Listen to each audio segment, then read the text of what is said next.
Hi, today my review is on the Soul Screamer series by Rachel Vincent.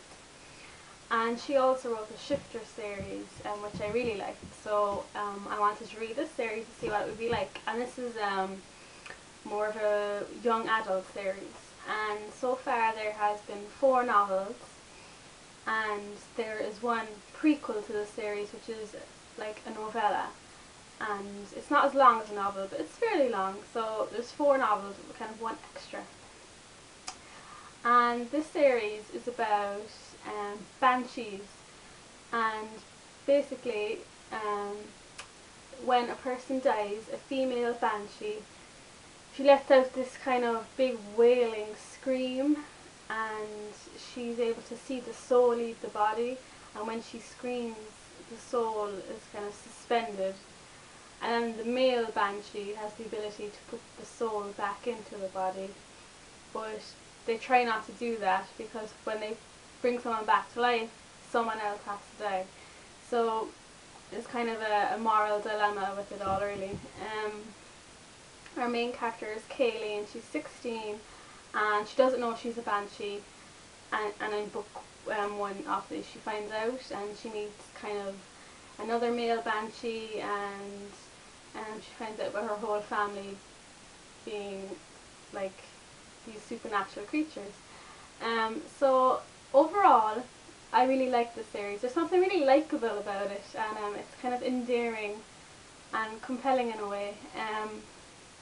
I think the best thing really is the characters, because it's kind of character driven. And she's a likeable main character. I think she has a really young feel to her.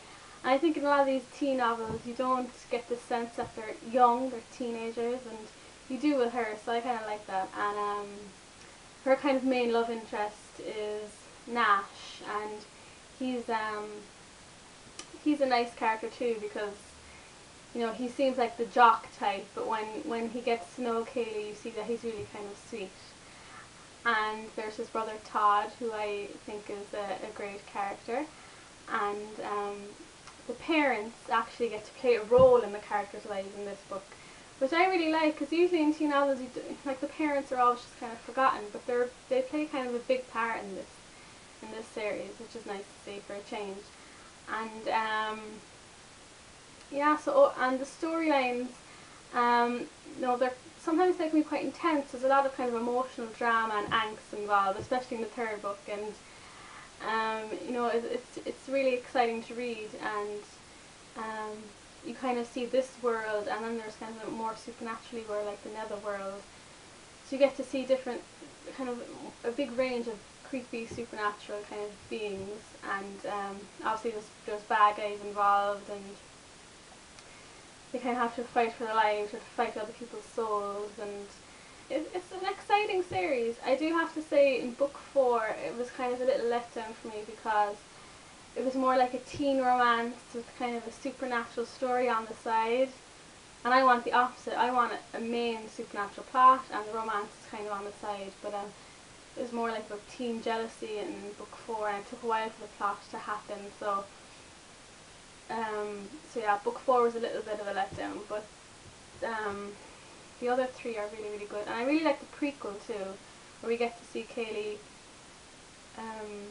She's in a mental kind of institution for young people, because she sees a soul leave its body, and she screams, but she doesn't know what's going on.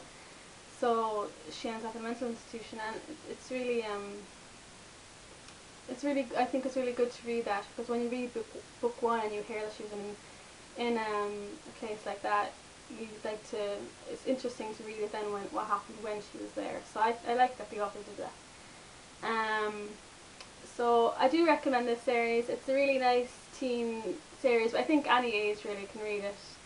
And it's original. I mean, banshees have been mentioned in kind of minor roles in other kind of novels, but never in this way. So I find the story a lot different to other kind of series. So it's good. And the 5th book is out in October, called If I Die, and the plot to that sounds really exciting, so I'm really looking forward to that.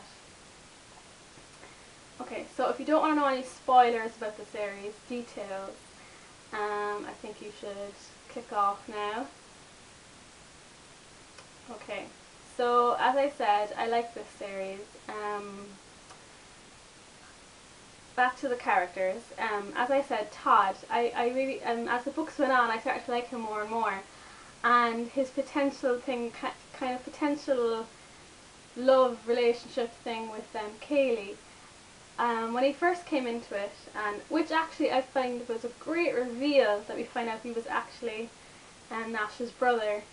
This dead Reaper is Nash's brother. I thought that was a great reveal actually. But I thought to myself, oh, they're going to make kind of a two-brother love triangle thing. I was like, you know what, I don't really mind. And then into the second book, but Todd was kind of obsessed with this girl Addison, which I didn't really like. And I thought, oh, maybe they're not going to go that way. And then in the third book, he had this kind of protective, caring kind of relationship with Kaylee, but I thought it was just kind of as a brother kind of friend way, and I liked that. I thought they had a nice kind of interaction. But then in the fourth book, you get hints that he kind of liked her more. Like, I won't go into the little scenes, but and then when I read them, I was like, oh, he actually does like her. So I kind of hope the author kind of develops that more, and I actually wouldn't mind Kaylee getting with Todd, to be honest, because the her and Nash thing might get a bit tiring after a while. But yeah, I really like Todd, and I am looking forward to seeing where that whole thing goes. Emma, her friend, I'm just sick of the Emma and Danger storylines. Every single book now, there's something. She's worried about Emma, the bad guy's going to get Emma, Emma's vulnerable, so I'm just sick of that now. You need to stop with that. As I said, I like the parents, and I love Kaylee's dad and his kind of cute, just overprotectiveness. Like, he can't protect her from the whole netherworld thing, but he tried to protect her from boys, so that's kind of funny. Sabine, who came into the fourth book, I'm not sure what to think about her yet. I have to wait and see. She's in the next book again, so we'll see.